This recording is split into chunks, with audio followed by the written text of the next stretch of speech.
Are you feeling shame for the anger that's brewing up in your family? Maybe you're not sure how to tame the angry outbursts that your family is experiencing. Are you desperately wanting to bring joy and laughter back into your home, into your family, into your homeschool environment? You are in the right place, and I want to welcome you to Anger, Every Family's Hidden Secret. And I am so excited about my conversation today with Paula Maretzki. One of the goals of this group is to just start conversations, to bring topics out in the open so that you as homeschool families don't feel alone. And that's why one of the reasons I'm excited about today's conversation. It's a topic that many of us homeschool families, many families in general, just feel shame about their anger. We close the doors and keep that inside. And then when we're out, it's easy to be happy and put on this facade of joy. But I'm excited about this conversation. And about this opportunity just to bring some thoughts about how to bring joy back into your family. I've had many years, well, not many. I haven't been homeschooling now for 3 years. My children have graduated from homeschooling and are doing the next stage of their life. But I've had a little bit of time to reflect. And when I changed from those angry, fearful, doubtful moments to bringing joy into our house, it just brought just a complete turnaround in our homeschool environment. So I'm excited to share that with you. My name is Diana Rolston, and I want to welcome you to Spark Homeschool Parent. And as you're joining us, hey, Taria, thanks for joining us. I was going to say, as you're joining us, just send me a quick comment so I know who's out there, how you're connecting with this conversation. I welcome your comments for sure. Each week, I bring you strategies to ignite the spark that engages your child's learning, and I want to welcome you, whether you're just thinking about homeschooling or wherever you are on that homeschool journey. Maybe you've been homeschooling for a few years now and just looking for new ideas. I want to welcome you.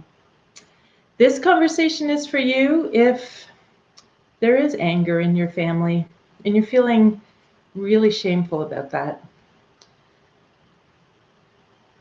And it's that hidden secret that we don't talk about.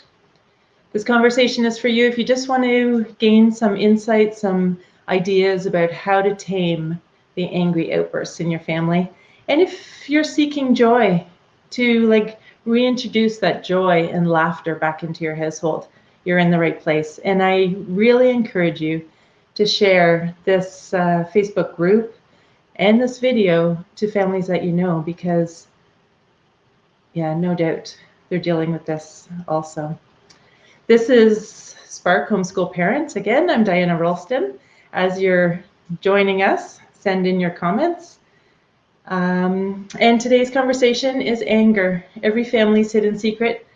And I am in conversation with Paula Maretzki. I'm really excited. Let me bring her in here. Sorry. Here she comes. Hey, Paula. Hello.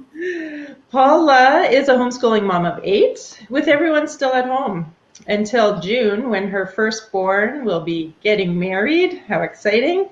And officially flying the coop. She's been married to Gord, who she says is a true Renaissance man. It's been for 26 beautiful years, no doubt, where they enjoy living on a 47-acre farm, growing grapes and hay. Together with their children, they have a few chickens, a dog, a couple of cats. Her passion is coming alongside younger moms, informally or more formally as a mentoring mom, doing Bible studies. She knows what it's like to fight anger in the home and is excited And we're excited to have you too.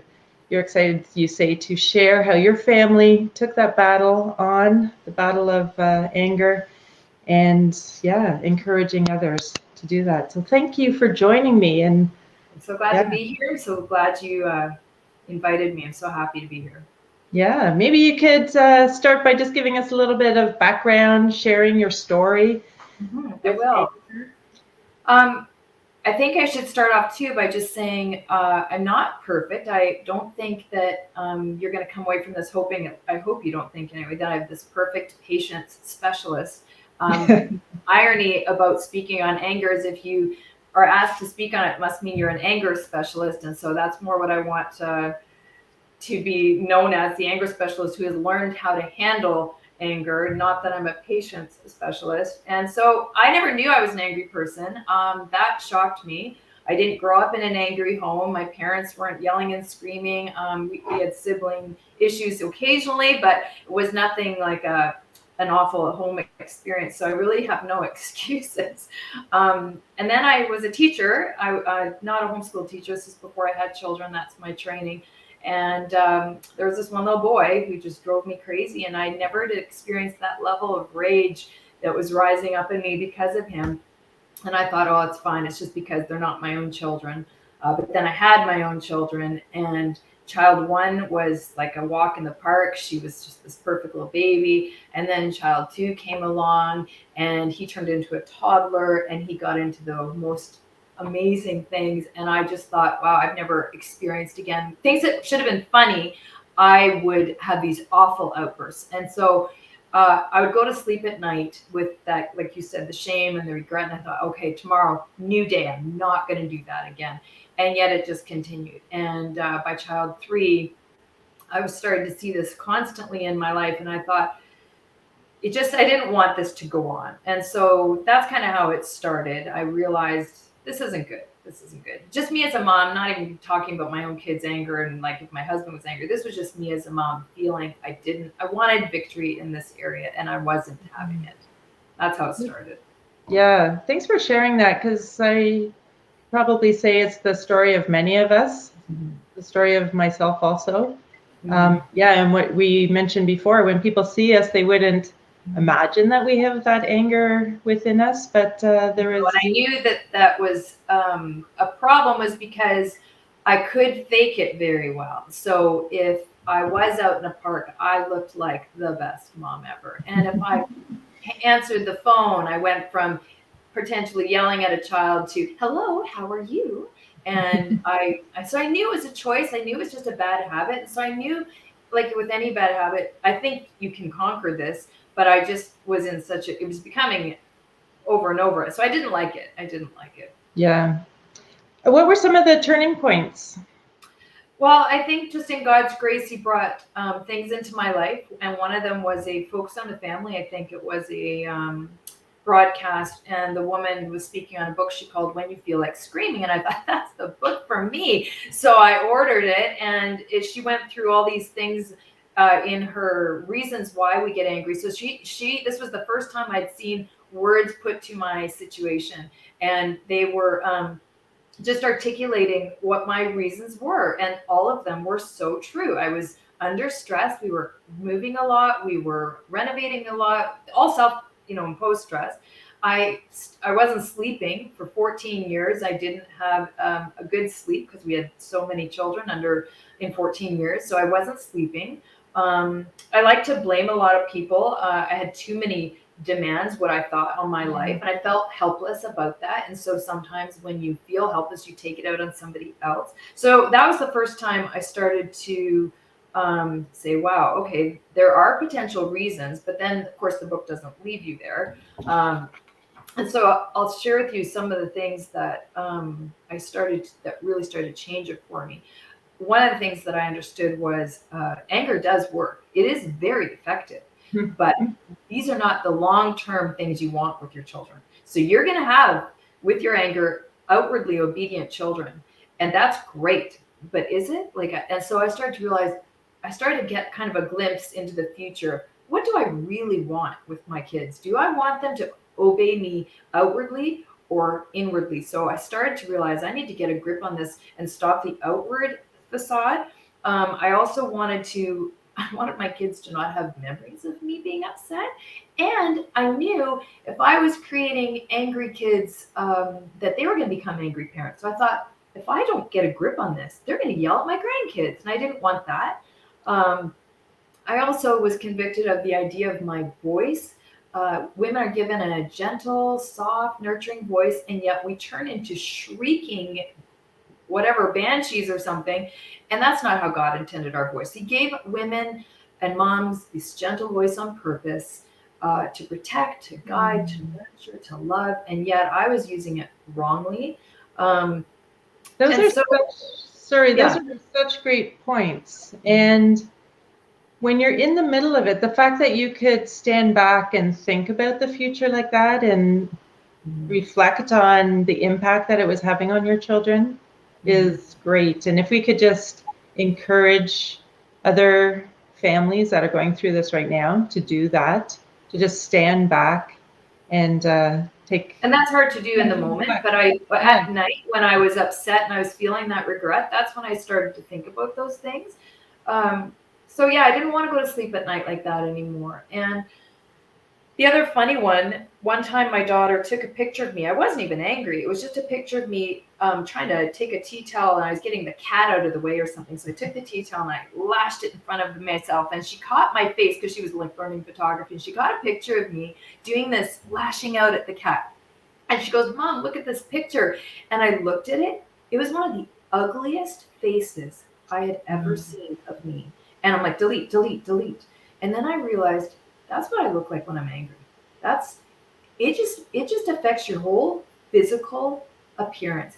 And that's one of my challenges to all moms, is to go look in the mirror next time you're upset and just look at what you look like. It makes you look the most unattractive. And I think so didn't want to look unattractive. And I thought to myself, if that means I can be more attractive with a happy face and a joyful countenance, isn't that what we want? And I just thought that was a bit of it. So hold a mirror up to yourself. So I was going to just say also the effect that it must have on our the workings of our body. Yes, the stress. Yes, for sure. So internal, external. It's just a dirty heart feeling. So that was how it started to turn, was through that book, and then my own self-reflection. And then I started to really, very specifically, just call it to God and cry out for help. And so I was in the Word a lot, and I was looking for passages that would speak. And I mean, I could give you countless, but just some of the top ones were the James 1:19, where it says, "Be quick to listen, slow to speak, slow to become angry." And I swear, like, the Bible is written to moms. When you read those verses, like, why would he include those except that a mom needed to hear that? Or in your anger, do not sin. So that's what I also was impacted by. Anger in itself is not a sinful emotion. It's how we respond. So I know, like, to this day, I feel anger almost every day in some capacity, but it's my choice to react. And so that really struck me. That was a scripture also that I clung to. I know some of our listeners may not be Bible readers, may not take insight from the Bible, but they are verses, whether you read the Bible or not. Sense, even if it is not, it is just common sense. Yeah.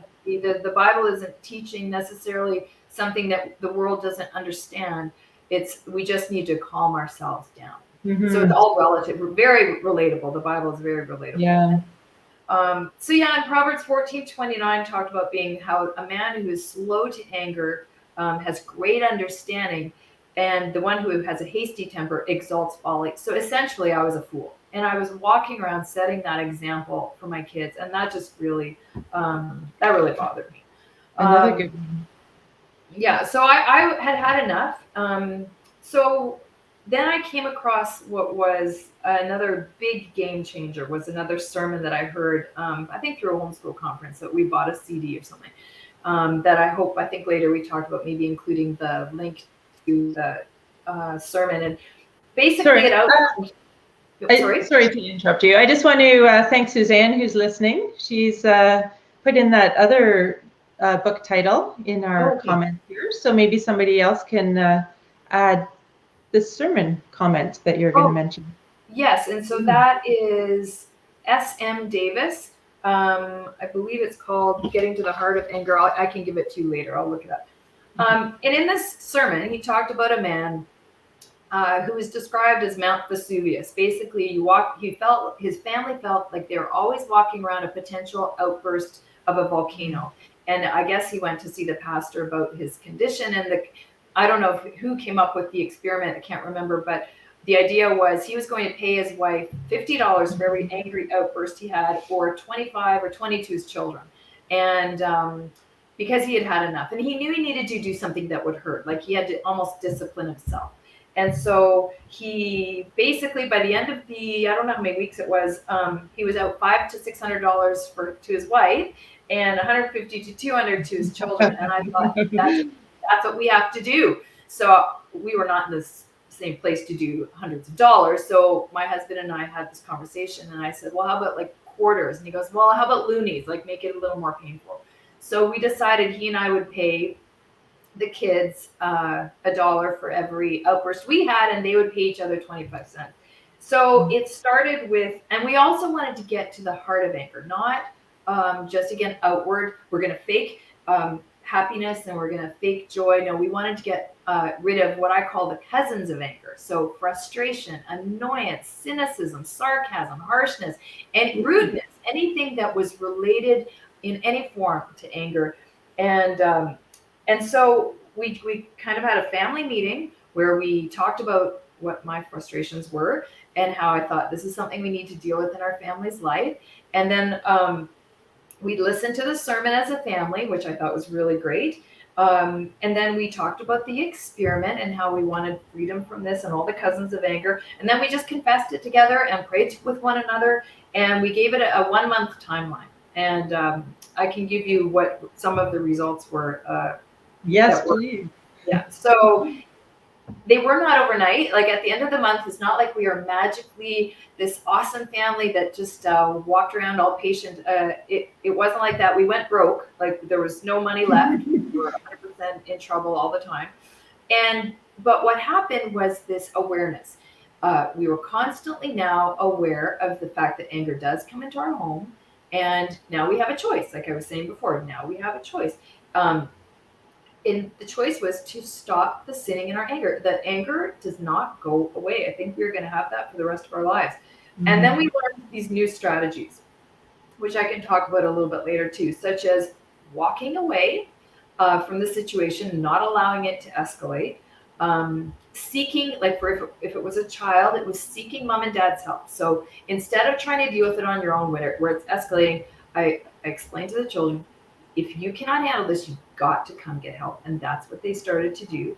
And then for my husband and I would seek his help. I would say, and I still do this, I'm having a very hard time right now. I need you to help me with this situation. And what it's always the same. When I'm upset, he's calm. When he's upset, I'm calm. Rarely do we get upset at the same time. So that was very helpful. And then we learned to anticipate the anger, and I'll talk about that a little bit later too, what the triggers were. So when you are aware of anger that you know it's going to hit you, like for me, it's always Saturday night or Sunday morning or Sunday afternoon when it's just always the same things. And so now I can prepare for it. This is what typically makes me angry. We're not ready. We're going to be late and blah, blah, blah, blah, blah. And so when you anticipate it and you prepare for it and the anger comes, you can say, okay, I prepared for this. So now the shoes are all ready. Now the clothes are all set up. Lunch prepared. So I'm not caught off guard the same way that I was. And then I think the neatest result, and this is what you kind of said in the introduction, was that laughter and joy came into our home. I started to notice I was laughing hysterically all the time. And I wondered, well, where'd that come from? My kids. I feel like they were just blessed with a hilarious sense of humor as a result. And there's 10 of us all the time. And we are just constantly laughing, just constantly. It's just really fun. And if that was just part of the bonus I wasn't expecting. I thought anger was going to go and then we'd just be a patient family. No, it's hilarious. There's so much fun. And so that was the bonus. I just thought that was so neat. That was a really yes. Excellent. That's a fantastic outcome. You're sharing so many things, and Suzanne is writing a few of the, and Taria writing a few of those in our chat. Okay. And great realization that anger doesn't go away. It won't. There will be other things that will trigger us, but to be aware of it and create strategies, be prepared for it. Thanks for sharing that. You wanted to share some other things with us. Well, so if this is a situation in your family that you are seeing, wow, this is everything she's saying is exactly what is happening. I see, we call them Team A and Team B. Team A is kind of the graduated ones. They're all in high school or post-secondary now. And then Team B are my younger ones. So they're 9 to 15. And they missed the anger experiment. They didn't know, they weren't around. They were, but they were little. So they were unaware of the situation. And so I have a funny feeling that we're going to have to do this again. So pretending that I have a new family and this is now coming up again, what I'm going to do is what I would challenge you to do as well, is have another family meeting, which is probably what we're going to do because they weren't old enough to even hear the sermon. So we'll probably listen to the sermon again. And then we will have the identical family meeting where we talk about it. We admit what's going on, read the verses that are relevant, and we'll apologize to one another and ask forgiveness if necessary. We'll set up the parameters. We'll literally hand out the money and just do it for a specific amount of time. And so that's one thing I would do is just I would challenge the listeners to do the anger experiment challenge, to even consider doing that. That is something that we would do. And then the other thing that we did is my top 10 list of things if you want to try and deal with anger is, like I said a little bit before, the planning ahead to be more organized. That was something I learned, like what are the things that I need to plan better so I can eliminate, so plan to be more organized. And I had to learn to be more flexible. I think I had expectations that were not reasonable with 8 children. Like if I'm not going to have all the shoes or the outfits ready for wherever we're going and something goes wrong, instead of being angry about it, just kind of say, hey, it just didn't work out and I don't have to freak out about it. And so I learned to not lower my expectations, but to be just relax. I don't know where this, I think Ann Voskamp calls it the tyranny of the urgent. And I had to lose that. The tyranny of the urgent. Where was that coming from? So once I recognized, then my kids say it to me. So listen to your kids. Mom, relax. I was like, okay, that's a reminder. Okay. Yeah. I was learning to be more flexible. I had to stop engaging in power struggles. One of my very strong-willed children has a certain way with homeschooling, and he and I were in battle after battle after battle. And what I had to learn to do is just walk away, give him a few minutes, because the more I pressed for an answer, the more I pressed for him to do this, he would resist, and it was not a happy place. So I had to stop engaging in those power struggles. I also, because a lot of us homeschooling do have at least one of those children. Yes. Yeah. And that was very hard. And you become the model of how to deal with potential anger when you do that and walk away.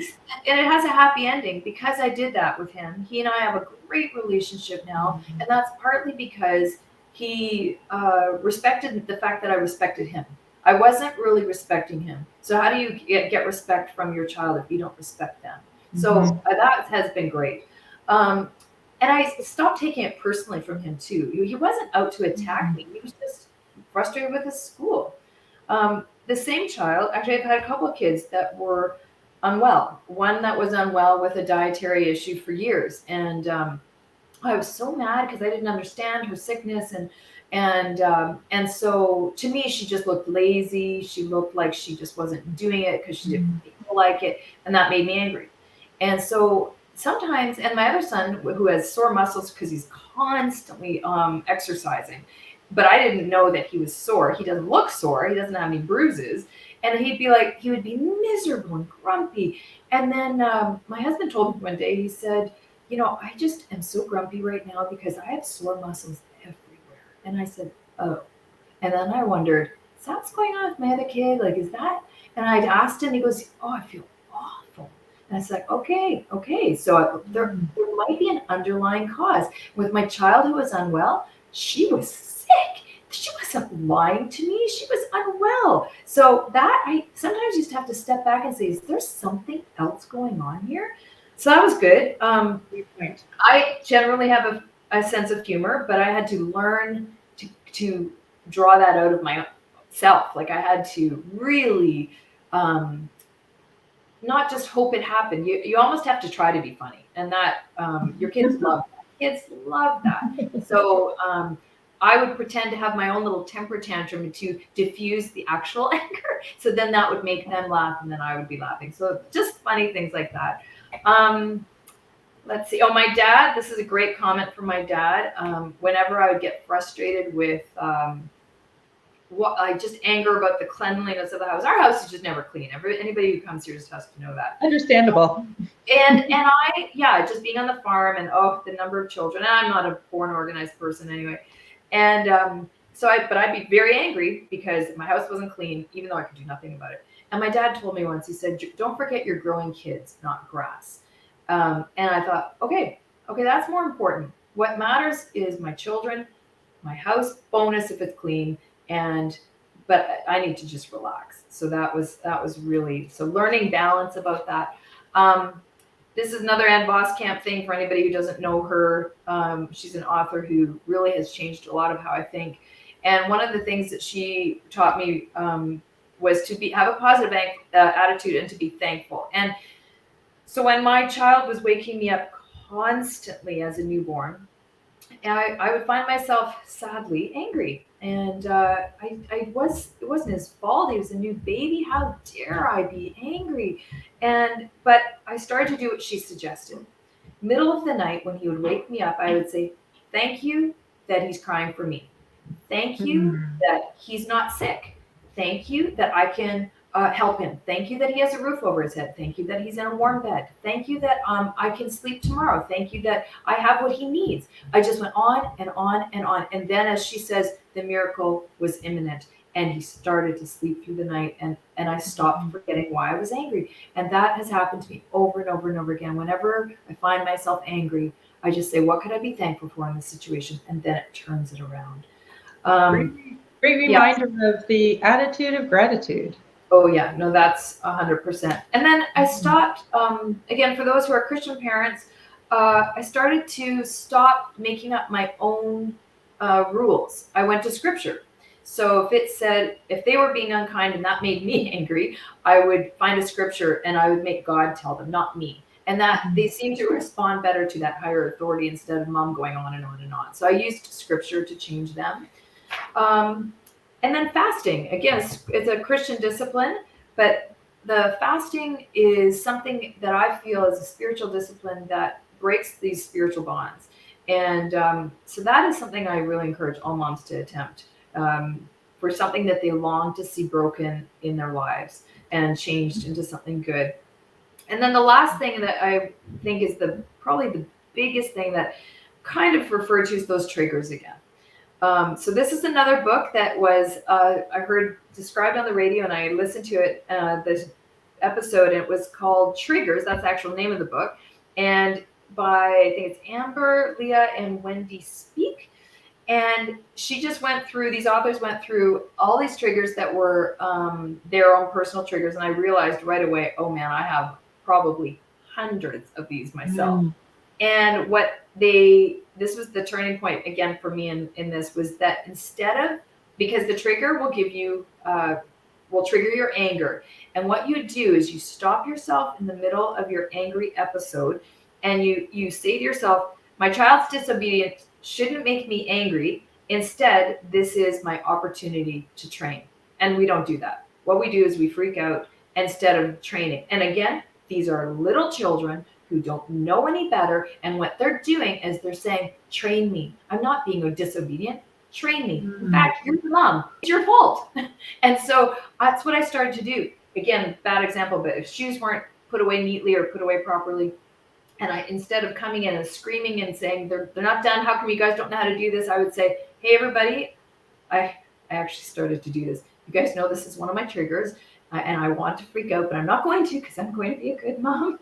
And I would say, I just have to show you, because I guess I haven't shown you what bothers me. So let me just show you. Let me just walk you through that and line them up like this, or put them away here like that, and do this in the kitchen or your bedrooms or whatever it is. And that's what I started to do. I started to see this as, this is not disobedience. This is an opportunity to train. And that's what the child is screaming out for. We're supposed to train, not be angry. And that's a beautiful reminder. That changed my life. Changed my life. Yeah. Thank you so much you've shared with us. Well, and I think the final thing I would say would just be, in kind of like the Christmas Carol, where Ebenezer Scrooge gets those ghosts of Christmas past and present and future. Take yourself into the future, take yourself there and say, what do I want? And if my goal is a healthy, happier family, let that be what motivates you. If it's that there is, like, I didn't grow up in a particularly angry home, but if I'm creating one, I am guaranteed that anger legacy is going to continue. So I wanted that broken. That was my second goal. I wanted peace at night. I wanted to get rid of the guilt. And then I wanted new patterns again for my future children and grandchildren. And I just knew I wanted blessing in my life, not that cursing that comes with anger. And so having those goals, that's what motivates me. That's what I can catch myself and calm down. So. Beautiful. Thank you. That's actually something that I talked about last week, was having the attitude, like just looking beyond the current situation. Yes. Well, we get ourselves so caught up in the moment, we just have to step back. Just step back. Yeah. And great that you start laughing at yourself. I remember one instance, I realized that this was really a problem for me when I caught myself yelling, "Stop yelling!" Yes. Where are they getting this from? Yes. From me. Yeah. Yeah. Thank you so much. I'm so excited that that you were able to join me and share such valuable experience and just some keys and tools to deal with this anger, because it isn't a subject that we talk about a lot, but no doubt it is an issue in very many households. No, and no one wants to admit it. I mean, to be honest, this is the last place I want to be. I actually don't really want to be here in that sense. I'd rather everybody think, oh, she has her act together and she has her life together. I would rather be that superficial, please don't know the truth. But that doesn't help anybody. That doesn't help anybody.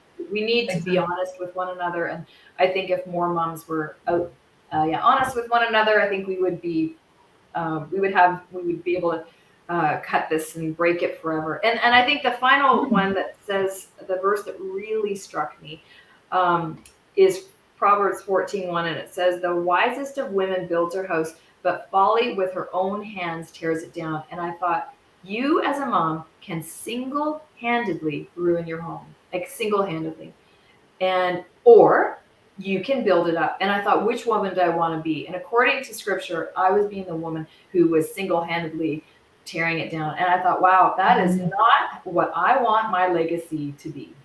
So that was fun. Yeah, we do want to be wise, for sure. Thank you again. I hope this has been helpful for all those. No doubt it has been for all those that are watching, whether you're watching us live or on a recording. And I really encourage you to share this, because like we've said, anger is an issue in many, many houses. And you may not know that your closest friends deal with this issue, and they may benefit from hearing this recording and being part of Spark Homeschool Parent on Facebook. Each week, our commitment is to equip you with the skills and the mindset to navigate through this ever-changing homeschool journey. If you're looking for a community of encouragement, please join us if you haven't already at Spark Homeschool Facebook group. And thank you again, Paula. Very welcome. Anybody can reach out to me. I'm happy to chat with anyone. How can they do that, Paula? Through Paula Maretzki, through Facebook or Messenger, or paulamaretzki@gmail.com. I'm happy to chat. Perfect. Excellent. Thanks again. Yeah, you're very welcome. Bye. Bye.